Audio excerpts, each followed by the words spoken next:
Start. श्रीमान, जहां सरकार का सारा ढांचा सत्तारूढ़ दल की सहायता के लिए सक्रिय हो जाता है, वहां चुनाव में बराबरी की लड़ाई नहीं रहती। विपक्षी दलों को एक ऐसी लड़ाई लड़ने के लिए विवश किया जाता है जिसमें वे गहरे प्रतिकूल वातावरण में संघर्ष करते हैं।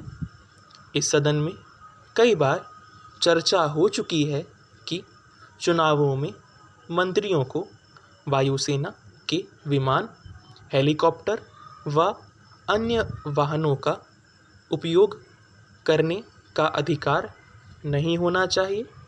जो संयुक्त प्रवर समिति बनी थी, चुनाव कानून में संशोधन करने के लिए उसने भी इस प्रश्न पर विचार किया, लेकिन बहुमत की रिपोर्ट यह है कि सरकारी साधनों का दुरुपयोग राजनीतिक दलों में मतैक्य से रोका जा सकता है।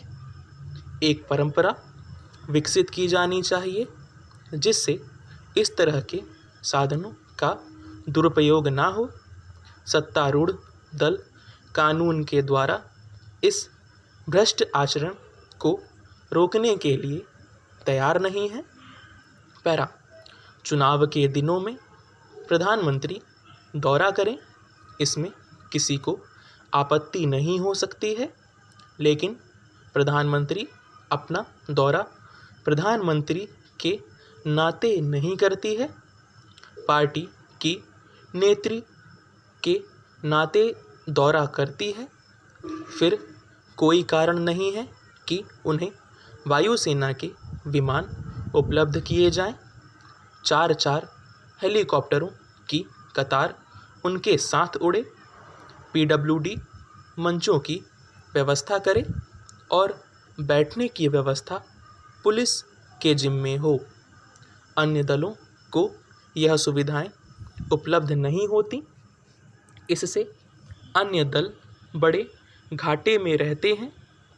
इतना ही नहीं, मुख्यमंत्री भी हेलीकॉप्टर में उड़ने लगे हैं। अन्य मंत्री भी हवा में उड़ते नज़र आते हैं। कानपुर से उन्नाव, जिसकी दूरी 13 मील है, उसके लिए उत्तर प्रदेश के मुख्यमंत्री हेलीकॉप्टर का प्रयोग करते थे।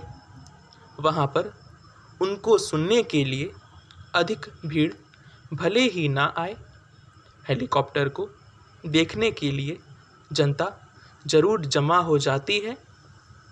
मेरा निवेदन है कि इस तरह के साधनों का दुरुपयोग जनता में एक आक्रोश की भावना पैदा कर रहा है। प्रतिपक्ष में असहायता का भाव जगा रहा है। उसके मन में यह रोष उत्पन्न कर रहा है कि चुनाव की लड़ाई बराबर की लड़ाई नहीं है और जो दल एक बार सत्तारूढ़ हो गया हो, वह सत्ता हाथ में बनाए रखने के लिए सब कुछ उपाय करेगा। जहाँ तक परंपरा को विकसित करने का सवाल है, सरकार ने ऐसी परंपरा का विकास करने के लिए क्या किया है? क्या राजनीतिक दलों के प्रतिनिधियों की बैठक बुलाई गई? स्टॉप।